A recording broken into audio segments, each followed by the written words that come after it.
Bonjour les amis, on va commencer un nouveau chapitre sur le voyage astral. Il y a beaucoup de théories là-dessus, écrites par différents auteurs. Moi, je ne suis pas un scientifique, je suis juste un voyant, un médium qui a déjà fait des voyages astraux. Donc, je vais partager avec vous mes expériences.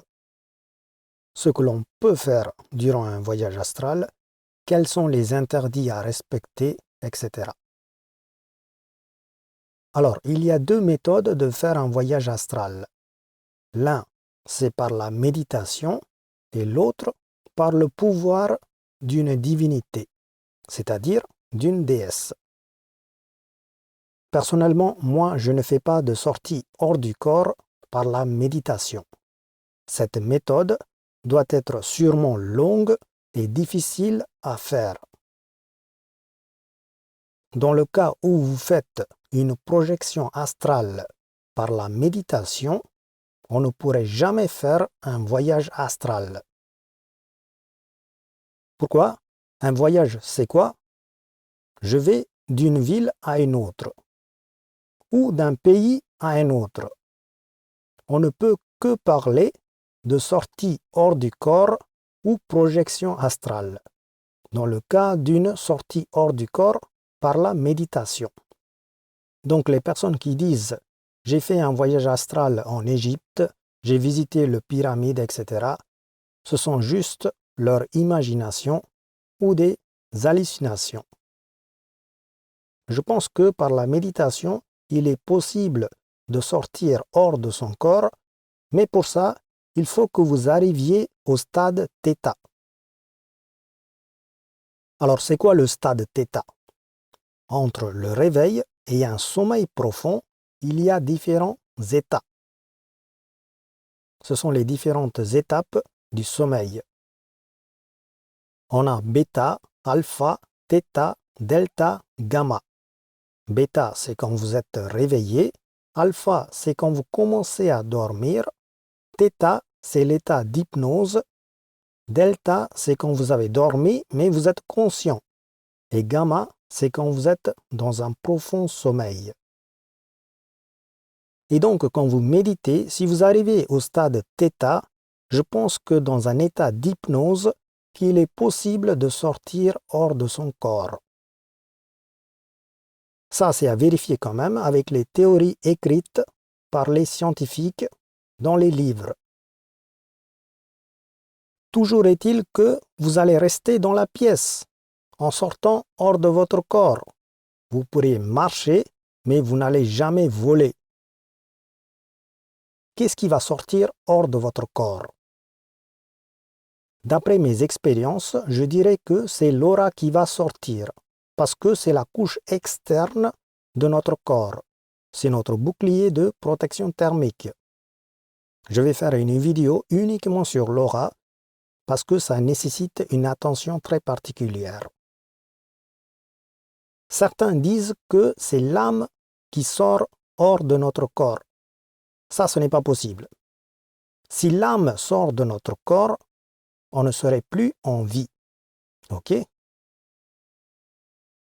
Maintenant, on va passer au voyage astral par la deuxième méthode que moi j'utilise, qui consiste à utiliser le pouvoir d'une divinité hindoue. Cette déesse est très puissante et elle est aussi très dangereuse. Elle se trouve habituellement au pied de la déesse mère Kali et on dit que c'est une diablesse. Moi, j'utilise le pouvoir de cette déesse pour faire des voyages astraux. Cette méthode est très facile, je ne fais pas de méditation, il suffit de se concentrer et la projection se fait tout seul. On peut rentrer en communication télépathique même avec une personne qui se trouve à l'autre bout de la planète. Là, oui, on peut parler d'un voyage astral. Parce qu'on peut aller d'une ville à une autre ou d'un pays à un autre. Mais sachez que quand je rentre en communication télépathique avec une personne lointaine, l'image ne sera pas nette, elle sera floue. Je verrai à peu près comment qu'elle est la personne.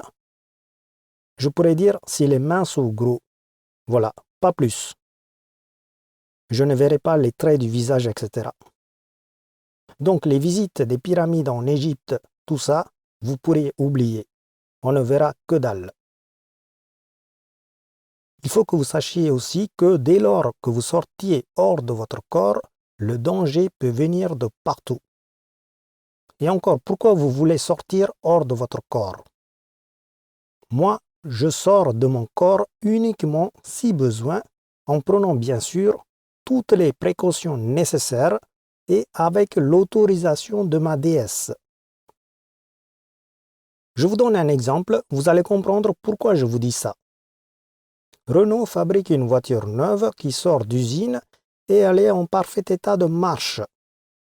Si une personne lambda s'amuse à démonter le moteur et qu'il ne sait plus comment le remonter ou s'il le monte mal, vous pourrez jeter la voiture à la poubelle, n'est-ce pas?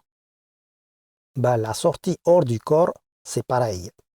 Vous avez un corps qui est en parfait état de marche, conçu par vos parents, par le Créateur. Si vous sortez hors de votre corps et que vous n'arrivez plus à rentrer à nouveau dans votre corps, vous allez avoir de graves problèmes psychologiques. Sachez que votre aura doit rentrer dans les 48 heures dans votre corps à nouveau. Sinon, vous allez partir dans un état végétatif où certaines personnes peuvent avoir une hémorragie interne dans le cerveau. Donc il faut faire attention. Du moment que vous sortez hors de votre corps, vous allez rentrer dans une autre dimension, ce que l'on appelle l'astral.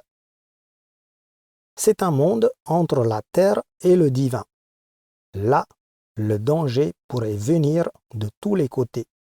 Vous ne pourriez même pas imaginer. Dans la partie suivante, on verra les dangers du voyage astral.